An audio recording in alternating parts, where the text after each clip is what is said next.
Well, alrighty. So recording just started. So welcome everyone to episode one of Ben's Den, as they call it, as my teacher, Mr. Katz, calls it. Also the founder and one of the owners of mindFULLme, which is a mindfulness program and non-for-profit that we're trying to get into multiple schools for students, teachers. We have a website, as everyone who's already watching this probably knows, is mindfulme.org, mindful with two L's. And it's for students, teachers, and anyone like me who needs a break, who needs a brain break, who needs time to breathe. So today we are with my Taekwondo master, Master Creed, who I believe, let's see, I've been doing it for almost 10 years now. So that means I've probably been working with you for about like 6 or 7 years. Do you think that's right, sir? Yes, sir. Yes, sir. It's been 30 years that I've been training, so you've been part of it for almost a third of it. So congratulations. It's awesome. And you've been my teacher, my mentor, and also just a person that I can reach out to. He's a person who is, even though he is a leader in his community and throughout Karate America, he is a person who you can talk to and you can go to for anything, which is why I knew he would be the perfect person to be on the first episode of this podcast. So let's get right into it. So I think it would be great if you just gave yourself a background about yourself, sir, where you come from, what you've done, what you will do in the future. And yes, thank you, sir. Well, my name is Robert Creed. I'm a master instructor in Taekwondo. I've been training for 30 years. I've been teaching for 28 years of that. So my instructor had me jump on the floor 2 years in. I was 13 when I started teaching. I started training when I was 11. I believe that we're all in here to make the world a better place than how we found it. I believe, just like the mindfulness connection, that when I teach, I don't think about anything else. When I teach, I am so focused on my students and them accomplishing their goals. I don't become distracted by the phone. I don't let any interference in life get into my headspace. I don't even let my head get into that. And I try to establish and achieve what we call flow. That's when all you're thinking about is what you're actively doing. And I think that's so important, because it's really our mind that can get in the way of whatever it is that we're doing. Okay, so anyway, my background: when I was 3 years old, my parents got divorced. My mother always thought about Florida as the promised land. So she met a wonderful man named Carl, and they moved down to Florida. And we moved to Margate. I was raised in Weston before it was Weston. It was a kind of a small town, small community when I was growing up, and I was learning disabled. So I went into learning disabled classes. I also had mild epilepsy, so I'd fall down and I would shake. I had also mild dyslexia to where I would see words in a different way. I would get made fun of. People would think about me in different ways, talked about me in different ways. And I had a wonderful mentor at that time named Mr. Tillinger, who became my ESE teacher. And he actually guided me through elementary school, but something very miraculous happened in fifth grade. In fifth grade, I joined my local martial arts school on my friend Daniel's recommendation. I went to the first class and I was hooked, because when I was training, my brain was off. I had something called cortical dysplasia, which is where my neurons would fire so fast it would jump across the synapse, and then I would seize at that moment. I would go into an epileptic seizure. But when I was training and I was focused on whatever the objective was that we had to do, it felt awesome. It felt like flow. And then later on, I ended up becoming a state champion in continuous fighting in 1996 in the 15 to 25-year-old division. I was 16 at the time, so I was one of the youngest that had done that. Also, I went from being a learning disabled student to an AP honors student, and I ended up getting a 75% scholarship to FAU. I went to pre-first. In between kindergarten and first grade, they used to have an intermediate grade for kids like me that need a little extra help. And I told my parents that I was going to get my year back. So at FAU, I actually finished in 3 years instead of 4 because I wanted to get my year back from when I had been robbed, so to speak, in kindergarten. To me, it's requires martial arts connects because it's all about goal setting. Goals we set or goals we get has to be a driving force, but it has to be your why, not anybody else's why. If someone else has a goal for you and you don't have that goal inside, it's not your goal, then it's not for you. And when it's not for you, you become mindful, meaning that your mind is cloudy and full of thoughts. Because really, your reason why you're here is to find your purpose, to find your contribution. And when you're not living in your purpose, you're not living in your contribution, then your mind can become very full of thought. So I'm very fortunate to have found my purpose very early on. I absolutely love what I do. And if people ask me what I do, my job is to empower everybody that I meet. I don't care if you're 5, 15, 85, I'm going to find something inside of you that I would love for you to pull out and share with the world. So I don't know if that's brief enough. That's kind of my background. Yeah, that's perfect. And a great thing that you said is that saying that you're mindful when you don't do those things, where your brain is off, where you don't set those goals and structure your life in the way that you want it, your mind is full. And even though we are doing mindfulness practices, the phrase and the quote of mindFULLme is come empty your glass with us. And so those things could be, from the outside, you could say, how do you want your mind full, but you also want to empty your glass at the same time? And you could say, oh, those things might go against each other, but it's about how is our mind full? Because our mindful, we can have our mind full with things like cloudy thoughts, like you said, sir, or we can have our mindful with things like goals. We can have our mindful with things like positive affirmations and commitments. So it's all about whether our mind is full with that positive stuff or that negative stuff. And so it's about emptying your glass of that negative stuff and giving you some space to refill that glass with that positive stuff. So, like you said, when you were talking about goals, when you were talking about getting in that flow, when you found out at a really early age that that was your calling, was to empower people. Something that I know that you have helped me with personally is learning how to set goals. Goals you set are goals you get. Probably since the first class I've ever taken with you, I was probably 8 years old, 9 years old. The first class I've ever taken with you, that was definitely one of the first things I heard from you, and it's stuck ever since. Because, well, it's rhymes, it's catchy, it's nice, but also it's true. And the way that you have taught me to apply that throughout the years, and that has not just been since I was a little kid.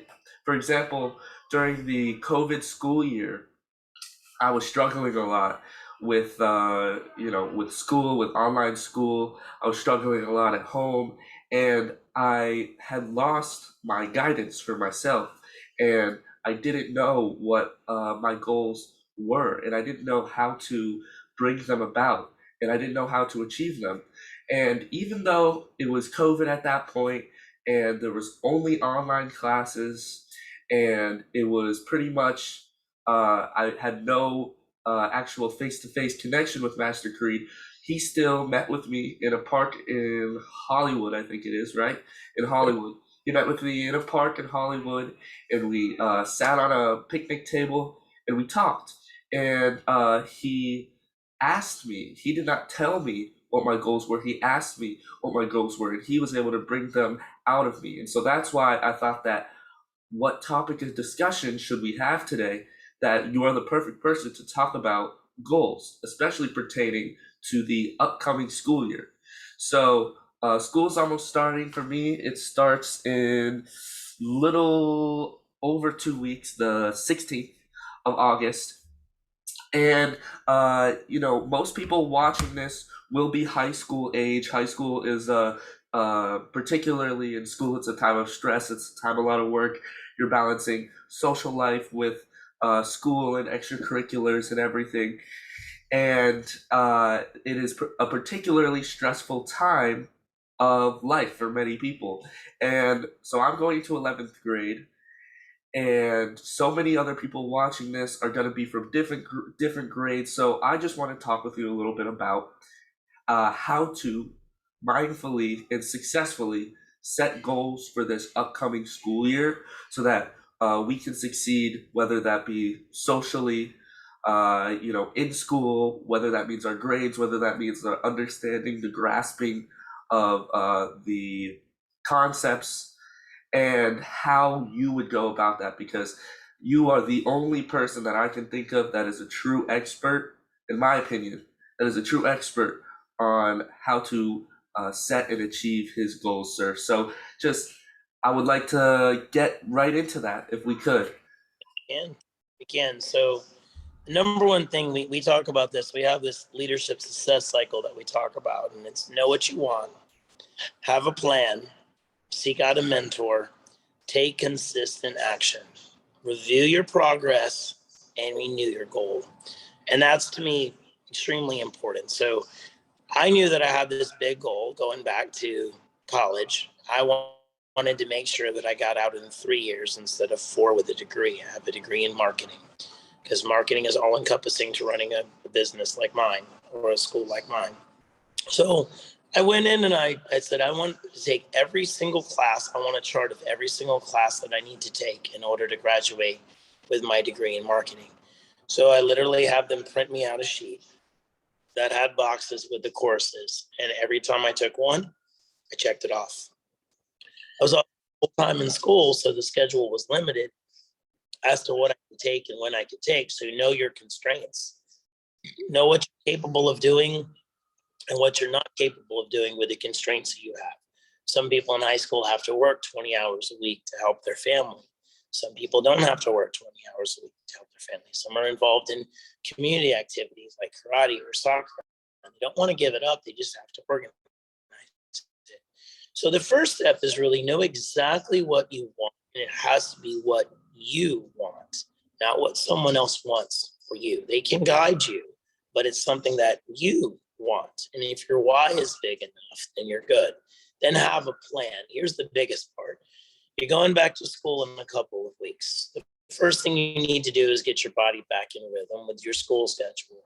So right now, start going to bed at the time you normally go to bed.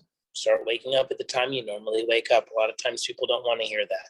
Even on Fridays and Saturdays, I go to bed at the same time. I go to bed same time every day. I wake up close to the same time every day. I don't average enough sleep. I average 5 hours of sleep, but it doesn't change. My rhythm is the same constantly. I try to eat at the same times every day. And and also what I eat, my carb to protein distribution is almost the same time every day. So my body gets into a rhythm. So the planning comes from planning out your schedule now, a schedule that you'll adhere to now, and a schedule that you know based on prior performance how you're going to do. And if you need to increase that performance level 10% or 20%, it's okay. If you go to bed at midnight every night until the day before you go back to school, you're setting yourself up for failure because you're not preparing enough. Now, negative thoughts get in your head because your blood sugar is going to change, your rhythm's going to change when you're going to bed, waking up. All those things change. And then you add the stress of new grade, new teachers, new acclimation, new everything else. Well, your body is a machine. Your body has to be ready physically to take on whatever stress you're going to have mentally. So that's super important, is that preparedness part. After you get prepared to seek out a mentor, talk to somebody who's been it before. So like my daughter's going to make fatter as a vocational aspect to it. It's got a little small high school. She's going to be a 9th grader next year. But when she goes there, I said, have you talked to anybody who's gone there before? She was kind of lost until she found somebody who graduated last year. I said, take the Khan Academy, make sure you're on Khan Academy every day. Here are the things, because the upper level math is difficult.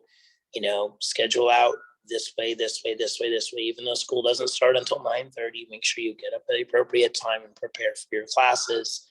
All these things she heard from seeking out a mentor. And then take consistent action. Every action you take is either going to have a neutral rating on your goal, a positive rating on your goal, or a negative rating on your goal. So ask yourself every day, is what I'm doing serving me? Is what I'm doing serving the best version of myself that I'm trying to become? And the last part is review your progress and renew your goal. You might be knocking out of the park. Maybe your goal was to get A's and B's academically and you're getting straight A's. Well, are you in the right room then? Are you taking your dual enrollment opportunities? Are you taking your AP opportunities that you have? You have the opportunity to have the Broward County pay for almost all of your first and second year of college through the AP courses and the dual enrollment you can take while you're in high school. Question is, why not? So at that point in time, if you can feel like you can handle more, then do it. If not, if you feel like you're handling too much, you're trying to do everything, then review your progress and your goal. Maybe you need to empty a little bit, and then later on you can fill it back up. Does that answer your question, sir? Of course, yeah, and I think that was perfectly answered. And something that I noticed for me, especially, I've been working every day this summer, well, 5 days, Monday through Friday, and it would start at a similar time that my school started, and it would end at a similar time that my school ended. So that means I had to wake up, and I also had to go to bed at a similar time that I did during school. So it didn't exactly feel like the classic childhood summer. Oh, you wake up at noon every day, you go to bed at midnight every night after a day in with your friends in the sun, all that kind of stuff. No, it felt like going to school in a different setting because my body was still acclimated to that exact sleep schedule and nutrition schedule, and everything was very similar. And I think that was good because it would have been very difficult to get back into that waking up at 6:30 every day once August 16th comes around, getting back into that regimented schedule because I can't miss school and I also can't miss work. So I think something that is so great about getting yourself prepared for things is knowing how far ahead they are and then doing something and completely committing to something and committing to someone else. So what I mean by that is that, I could, even if I didn't have a job, I could have woken up every day at 6:30 during the summertime, but what motivation do I have? Because I'm not committed to anyone except myself, which is definitely the most important, but that is what is so hard sometimes, is keeping that commitment to yourself. So I committed to another, which was the camp that I was working at, the JCC Camp Kadima Gibberim program. And I committed to them. I committed to another to say that I'll be there Monday through Friday, 7 hours a day, working with you guys. And uh, that I forced myself to keep that commitment and keep that goal, which is healthy. It's positive because I have no other intrinsic, well, do have an intrinsic value of keeping myself healthy, but extrinsic, external value of waking up at 6:30 every day when I could wake up later and I could watch Netflix and eat whatever I want. But it's better to get into that routine, I think, by committing to another. And that was, a great takeaway that I've gotten from you over time is that I do remember when we met up in that park, when you were trying to get my goals to come out of me and you were trying to lift them up for me, not tell me what they are, but lift them out for me, empower me. You asked, what are your goals? And at that point, I was all over the place. I want to do this. I want to do that. When I grow up, I want to do this as a career. I want to do that as a career. Oh, I want to find a way to maybe combine them both. And it was very messy. And my brain was all over the place at that point. And so, something great that I got from you is taking a step back and taking it one at a time. So you broke that down. You're able to break that down into specific pieces, specific goals, and how do I work to get there? And that's something great that a takeaway that I've gotten from you is that how do I specifically build up certain parts of my life to achieve those goals. And so that's the same thing with starting school. I built up my summer by committing to work so that I can achieve in school this year. And I think that's great. And that's something that is hard to do when you're given the choice. But when you're given the choice, it's very easy to say no. But I think, in my opinion, it's almost just as easy to say yes. Because what I was doing personally this summer benefited what I felt benefited a community cause and benefited myself and made me happier. So, also, something important is to not necessarily commit to something that you wouldn't like. Because if I committed to waking up at 6:30 every day and having to go to some store to mop the floors, I wouldn't be so happy, and I wouldn't have a reason to say yes. I'll go do that for you. I'll go work for you. But when you commit to something that you like, and you commit to something that makes you happy and benefits you, that will take you so much further in the future. So that's great. So moving on to my second question. So know how to set our goals. We know how to achieve them for going into the school year. We know how to seek out a mentor. We know how to review and renew our goals. And so once we get to our goals, because goals can be difficult sometimes, once we get in the heat of the moment to our goals and we feel that we're close to giving up on our goals, whether that means it's 10 p.m. and I haven't even started my 2,000 word essay, whether that means that I've got a big math test tomorrow and I have to really be studying and I'm in the heat of the moment studying and it's building up this pressure and the stress. How do I commit? How do I stick to that goal and not fold under that pressure? Not me personally, but how does people my age stick to their goal and keep that going? Okay, so there's two parts to that question. That's a fantastic question. How do you keep going and not get burned out, whether you're accomplishing or not accomplishing your goal? And if you fall into procrastination, how do you get out of it? What can you do to jar yourself from it? So for me personally, whatever goal I have, I set the reward before the goal. So I'm going to tell you another personal story in my times of my early childhood. I had a lot of behavioral issues because I was trying to be understood. So I would have a lot of behavior issues until I was understood. So my mother actually would go and she would buy I think the Ninja Turtles are on their fifth run. But when the Ninja Turtles had first came out and had first become action figures, my mom would go and she would put a Ninja Turtle or something in a paper bag, a very small little thing in a paper bag, and she would put it on top of the refrigerator. And she would say, listen, hon, if you do really good in school at the end of the week on Friday, I'm going to give you that bag and you can have what's inside. So let's say it was Wednesday and I didn't do what I was supposed to do. My mom would take the paper bag off the top of the refrigerator and throw it in the trash. And in my mind, I would have never known what was inside of that paper bag because that paper bag represented opportunity. And then if I did very well on the Friday, she would actually take the paper bag down and give me what was inside of it. And I learned this from my mother, and I actually applied this application to my life still. Before I want to accomplish a goal, I actually set exactly what the reward is going to be. If I'm going to run 1,000 miles a year, then I'm going to buy myself a very expensive pair of shoes at the end of it. If I'm, and it could be a trip, it could be an experience, it could be something monetary, it could be a lot of different things. But there it is. The reward is in front of me. I know exactly what I want before I go and I start marching towards it. The other part, on the other side of it, is I'm not afraid of delayed gratification if I don't accomplish my goal.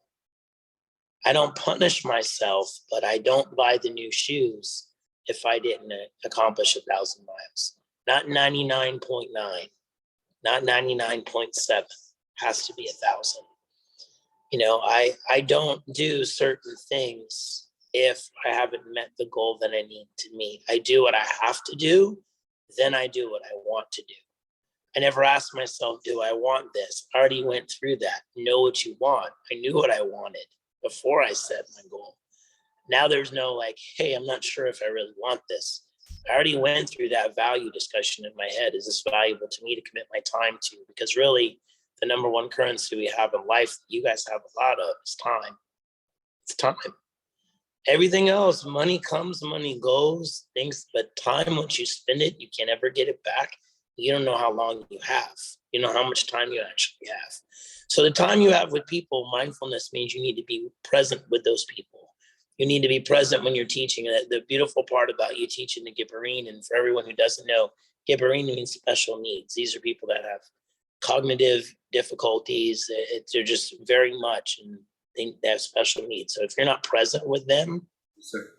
absent-minded at all during that time, if you don't know how to turn off your brain, which for people like you that are highly intelligent, it's very hard for them to turn off their brain and be in the flow, the whole class can break down. So that was the other part of you doing the Gibberine, whether teaching it here on Zoom or having there, that was all for your benefit, all for your good. So you want to cultivate that nature of the win-win, but you definitely want to have your rewards specific. And if you don't accomplish the reward, you have to be able to say, okay, I'll do it next month. I'll do it next marking period. I will do it then. But you guys at junior year, you should have your top 3 schools already. You have Naviance, which is a wonderful program guided towards exactly what you want from college, where you want to go, whether it's a liberal arts college, a business college, it's liberal or conservative, how much money you need, how many scholarships you qualify for. Naviance is a great tool for you guys. Definitely think you need to jump on that as much as possible. Yes, sir. I think that's really great. Just everything you said there. I think that I actually went on Naviance right before the year end multiple times, and there is so many opportunities on there. I think that go unnoticed because there's so many opportunities that could help people achieve their goals. Because as much as we might not know it, someone my age might not know it, who isn't an adult yet, who hasn't experienced, there are people out there who work to help you achieve your goals and to help you be lifted up. Someone like you, Master Creed, who your job is to empower people. There are people out there who work even for corporations that have these big scholarships that are meant for people who do good community service work. And that all goes through goals. So, also something that I think is so great that you said is being in that flow with your goal. So whether my goal was to have this job that I work with these kids, these special needs kids, it was about, they were all very much on the spectrum, whether that had to be, whether that was, EBD, ASD, which is autism, Down syndrome. These kids, they were young. My group was 7 to 9 years old. There was about 11 campers, 11, 12, and there was about 6 counselors. So it's a lot of counselors, a lot of campers, because we really did need that many, because these kids really did need that help and did have those, it's in the name, special needs. They did have those special needs that they needed us to give them and to help them. And so one of the people that I was carpooling with, I would carpool back and forth from my house every day before work. She was a mom of a camper, and that camper, she was about 13, and she has she's very on the more lower functioning end of the autism spectrum. And the thing that she had told me about a mom of her daughter who had been going to that camp for a couple of years now is that you can't phone it in. You cannot phone it in. You cannot sit there just relaxing, talking on your phone the whole time. And so a great way to achieve your goals is purposefully putting yourself in a position where you can do nothing but that. If I was, oh, it says we have 10 minutes left. It's all right. If I was, just phoning it in every day, that would be bad because that's not what these kids need. And like you said, Master Creed, the classroom would fall apart. And if your goal is to run 1,000 miles before the end of the year, you can't walk any of those miles because your goal is to run, and you're not gonna get those 1,000 miles if you phone it in, if you walk, if you bike some of those miles, if you rollerblade some of those miles. No, your goal was to run them. And so that's what you need to do. You need to put yourself in the heat of the moment. So I think that's great is how do you, like, so my, going back to my previous question, which was how do you lift yourself up out of the heat of the moment, and how do you keep yourself going in the heat of the moment to get to your end goal? And your answer was beautiful, which was if you know what you want, which is the first step, if you know what you want and you have that plan should be putting yourself in the heat of the moment. If you're in the heat of the moment, you have that stressful. If I'm up late studying for my math test, I am studying for that math test because I put myself there, because my goal is to do well on the math test. And that means putting myself in a temporary, like you said, time. You'll never get that back, in a temporary, uncomfortable position, but it will help me achieve my goal later on. And I think that's so great. That how do I get myself out of the heat of the moment, which was my question, but you answered it even better, which was you put yourself in the heat of the moment. That's how you achieve your goals. And well, I don't want to speak for you, sir, but that's what I heard, if I was correct, sir. And I think that is just wonderful, because you're supposed to be there. If you're in the heat of the moment, you're on the way to your goal, you're on the way to achieving it. And in this case, what this conversation was about, pertaining to the beginning of the school year, you are on the way to a successful school year, whatever that means for you, whether that means meeting new friends, whether that means getting good connections with your teachers, good relationship with your teachers, whether that means good grades, whether that means scholarship opportunities, looking into colleges for someone like me in my junior year, or someone in their senior year, or studying for SITs, anything. If you put yourself in the heat of the moment, you are on the way to becoming great and achieving your goal. So thank you so much, sir. I think it's gonna run out in 7 minutes. I don't have the full Zoom. I don't have the full Zoom membership, but I really do appreciate you joining me, sir, and you logging on. I know you're always someone I can count on, and someone who's always going to show up in a time of ask or time of need. So I really appreciate that, sir.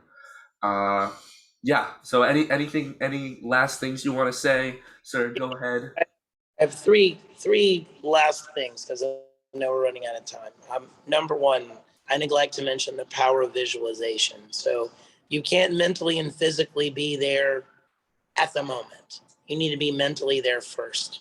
So you close your eyes and you visualize yourself accomplishing the goal and your perception of how you're going to feel when you accomplish it, right? It's the pleasure versus pain experience. You move towards pleasure, move away from pain. Staying up all night and studying for a math test is a pain experience. Your perceived pleasure of acing the math test in your mind, the visualization needs to be greater than the actual temporary pain that you're going through, which I believe you suggested.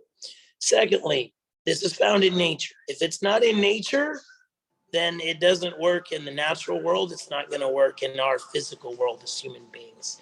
Think about the caterpillar and the butterfly, right? And you've heard this story from me. This is a martial arts story that's been passed through generations.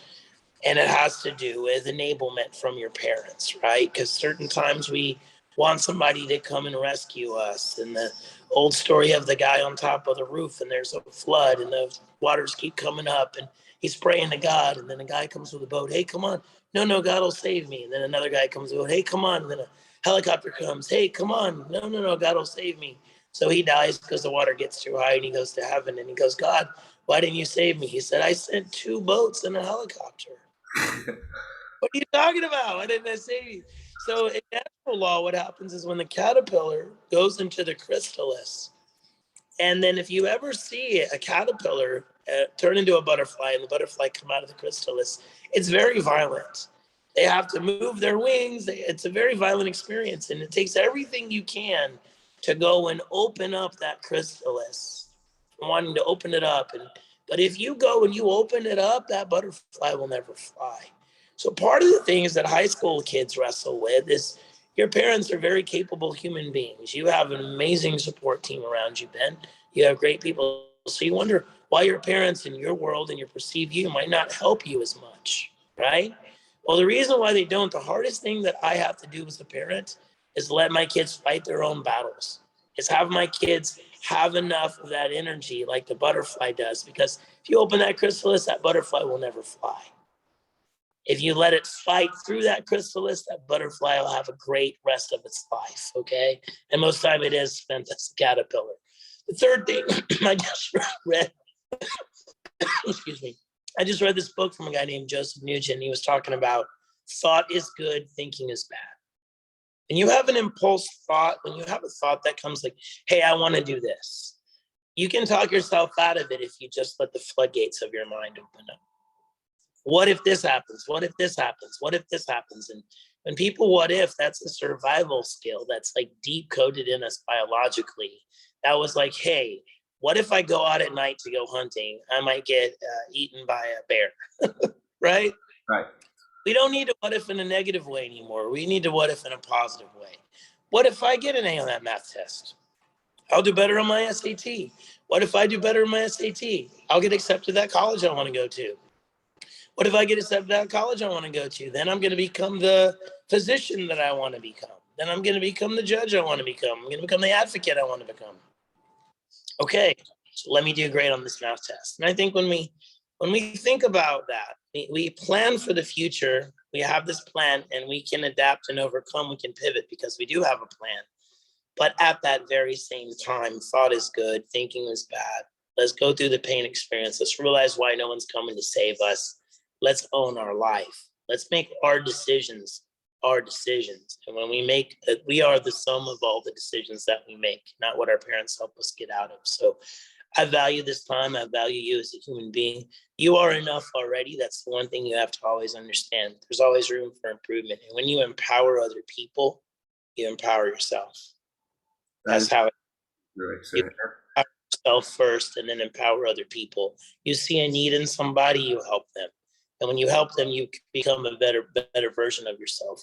You can only have a better version of yourself in the future with your goals if you go through pain and become a better version of yourself. Because the future self you're going to be has to go through adversity, pain, and struggle to become that person. You can't just live life in a pleasure way and then expect to be a different version of yourself. Yes, sir. So That is just so beautifully put, sir. I don't think there's anyone else. Like I said, there's no one else that I know personally who could have put it like you have and who could set it up and teach it to everyone and empower people like you could. So I really appreciate your time taking out of your day, taking this 40 minutes out of your day. That, time, as you said, that you'll never get back, but I appreciate you giving that time, and it is most valued. And I know that everyone who watches this on the website mindfullme.org with two L's, mindfullme.org with two L's will definitely appreciate this and definitely need this. So thank you so much for your time, sir. It is very valued, and I will see you in class. I appreciate you. Have a wonderful day, sir. Have a wonderful day, sir.